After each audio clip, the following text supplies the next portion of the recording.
اینم بوته زرشک، آخرای فصل برداشتش.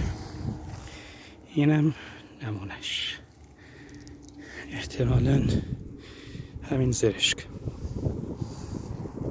اواخر فصل است، ماه بیا برج عقرب که فکر کنم به حساب مردم ایران میشه برج آبان یا دی.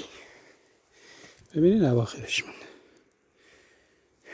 آخرای فصلش یک کمی شاید خوب نیاد تصویر، من براتون بگیرم. آره ببین این قسمت